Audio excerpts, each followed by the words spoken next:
안녕하세요. 빅버드 게임이론입니다. 수원이 부천과의 중요한 경기에서 1대1로 비기며 승점 3점을 챙기지 못했습니다. 승격을 위해 무조건 이겨야 하는 경기였지만 이날은 부천에게 완전히 밀리며 겨우 승점 1점을 따냈는데요. 그렇다면 이날 수원이 부천에게 고전한 이유가 무엇인지, 수원의 공격이 답답했던 이유, 부천의 공격이 잘 풀린 이유, 순서대로 살펴보겠습니다. 수원의 빌드업 상황인데요. 이날도 양현모가 올라와 두 명의 센터백 사이에서 쓰리백을 만들며 후방에서의 숫자 싸움을 도와줍니다. 하지만 지금 상황에서는 제대로 된 빌드업이 이뤄지기 어렵습니다. 수비 라인과 미드필더 라인의 간격이 너무 넓기 때문에 상대의 1차 압박 라인 사이 간격으로 패스하는 것이 거의 불가능하죠. 좌측 센터백 장석환이 볼을 건네봤는데 홍원진 피터의 미드필더 라인과 너무 멀리 떨어져 있습니다. 부천의 5-2-3 대형에서 3톱의 간격이 촘촘한 것도 아닌데 수원의 1차 빌드업 라인이 매우 뒤에 형성되어 있다 보니 부천의 3톱 사이로 패스할 수가 없죠. 결국 장석환은 양영모에게 백패스를 하거나 살짝 내려온 이기재에게 패스할 수밖에 없습니다. 장석환은 역시 이기재에게 패스하고 바산이가 다가오자 줄 곳이 없는 이기재는 다시 장석환에게 백패스를 하죠. 그리고 장석환이 양영모에게 다시 백패스를 하고 한동안 이런 장면이 반복됩니다. 이러한 문제를 해결하기 위해서는 센터백과 미드필더의 간격이 좁아질 필요가 있습니다. 빌드업을 할 때 센터백이 조금 더 전진하며 상대의 1차 압박 라인의 균열을 유도해야 하는 것이죠. 제가 올 시즌 수원의 경기를 분석한 입장에서 팀의 핵심 선수를 고르라면 곧바로 이시영을 꼽을 텐데요. 이시영이 이러한 플레이에 매우 능하기 때문입니다. 지금 부천의 3톱 간격이면 얼마든지 사이 공간으로 전진 패스를 하거나 미드필더가 측면으로 빠지며 상대 미드필더 라인을 벌려놓고 공격수에게 전진 패스를 할 수 있는데요. 하지만 이날 수원의 센터백들은 어떤 이유에서였는지 거의 전진하지 않고 홍원진과 피터와 동떨어진 채 의미 없는 패스를 반복했습니다. 즉 부천의 1차 압박 라인 부근에 넓은 빈 공간을 낭비한 셈이죠. 변성환 감독 부임 초반에는 선수들 간의 유기적인 스위칭을 통해 상대를 교란하고 공간을 창출하는 장면이 자주 나왔는데 최근 수원의 빌드업을 보면 스위칭도 거의 없고 대부분의 선수들이 공격 진영에 정적으로 머물러 있는 모습입니다. 이렇게 빌드업이 시작부터 꼬여버리자 수원은 이날도 롱볼에 의존할 수밖에 없었습니다. 센터백들이 볼을 돌리다가 상대가 압박의 강도를 높이면 한호강이 롱볼을 띄워주고 상대 수비라인과 미드필더 라인 간격이 벌어질 때 원톱의 헤더를 이용해 빠르게 공격을 전개하는 전략을 사용했죠. 하지만 이러한 방식 역시 큰 효과를 보지 못했습니다. 상대 압박을 끌어들인 뒤 롱볼을 통해 공격을 전개하지만 롱볼을 통한 연계가 정확하게 이루어진 장면은 거의 없었죠. 그나마 김현이 후반 막판에 투입되자 좋은 장면이 한 차례 나왔는데요. 양영모의 킥을 김현이 완벽하게 떨궈주는데 이 좋은 찬스를 이규동이 득점으로 연결하지는 못했습니다. 롱볼 공격 이외에도 수원의 경기 초반 상대 미드필더 사이 간격을 활용한 장면이 있었는데요. 하지만 이 역시 큰 효과를 보지는 못했습니다. 부천이 5-4-1 대형으로 수비하는데 피터가 부천의 미드필더 박현빈과 한지우 사이 공간에 파울리뉴에게 패스하고 파울리뉴가 원터치로 뮬리치에게 연결합니다. 1분 뒤 피터가 또다시 박현빈과 한지우 사이 공간에 파울리뉴에게 패스하는데요. 지금은 부천의 좌측 스토퍼 홍성욱이 전진에 차단합니다. 이번에는 이시영이 측면에서 볼을 잡을 때 부천의 수비 라인과 미드필더 라인 사이의 포켓 공간으로 뮬리치가 내려오고 파울리뉴는 뮬리치의 원터치 패스를 받기 위해 침투합니다. 변성환 감독 부임 초반에는 이러한 움직임이 경기 내내 활발하게 이루어졌는데요. 이날 경기 초반 오랜만에 이런 장면이 나왔습니다. 하지만 이시영의 패스를 받은 뮬리치가 공을 흘리고 수원이 유의미한 공격을 하지 못하고 소유권을 헌납하는 모습이죠.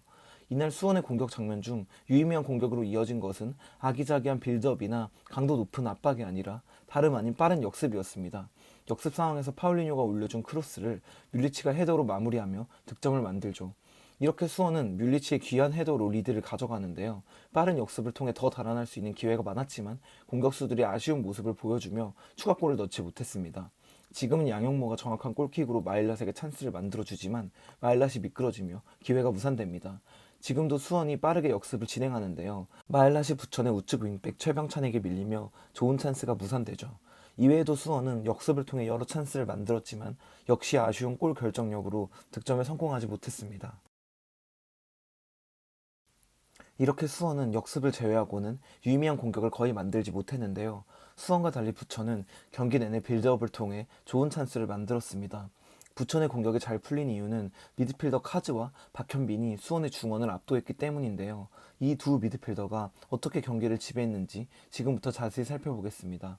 카즈가 센터백에게 패스를 받는데요. 수비 진영을 바라보며 볼을 받는 모습입니다. 그런데 카즈는 볼을 받은 뒤 공격 방향으로 몸을 돌리고 포켓 공간에 바사니에게 정확하게 패스하죠. 유효 슈팅으로 이어지진 않았지만 한 번의 패스로 위협적인 장면을 만들어냅니다. 이렇게 부천의 투미들이 이날 중원을 장악할 수 있었던 것은 방금 장면에서의 카즈처럼 공격 방향으로 몸을 돌리는 움직임 덕분이었습니다. 현대 축구에서 많은 팀이 3점 패스를 통해 미드필더가 공격 방향을 바라보고 볼을 받도록 하는 이유는 수비 진영을 바라보고 볼을 받은 뒤 공격 방향으로 몸을 돌려 전진하기가 매우 어렵기 때문인데요. 이날 카즈와 짝을 맞춘 미드필더 박현빈은 매우 쉽게 이러한 플레이를 펼칩니다. 수비 라인으로 내려온 카즈에게 박현빈이 수비 진영을 바라본 채 패스를 받는데 박현빈은 몸을 공격 방향으로 돌리면서 볼을 받은 뒤 곧바로 좌측 윙백 박형진에게 한 번의 정확한 롱패스를 선보이죠. 덕분에 부천이 순식간에 수원의 최종 수비 라인에서 공격을 전개합니다. 지난 시즌 카즈키가 이런 모습을 자주 보여주었는데요. 카즈키보다 기동력은 훨씬 뛰어나지만 수비 진영을 바라본 채 볼을 받을 때면 곧바로 다시 백패스를 하는 현재 수원의 선수들에겐 볼 수 없는 모습입니다. 이날 경기 결과와 별개로 03년생 박현빈 선수의 미래가 아주 기대되는 이유입니다. 부천의 또 다른 빌드업 상황인데요. 좌측 스토퍼 홍성욱이 미드필더 박현빈에게 패스하는데 지금도 박현빈은 공격 방향으로 몸의 방향을 돌리면서 볼을 받습니다. 박현빈이 공격 방향으로 전진하려고 하자 수원의 미드필더 피터가 끌려 나오는데요. 이때 카즈가 피터와 뮬리치 사이 벌어진 공간으로 이동해 볼을 받고 홍원진과 파울리뉴 사이 간격으로 전진 패스를 하죠. 그리고 다시 볼을 받은 뒤 우측 윙백 최병찬에게 연결합니다.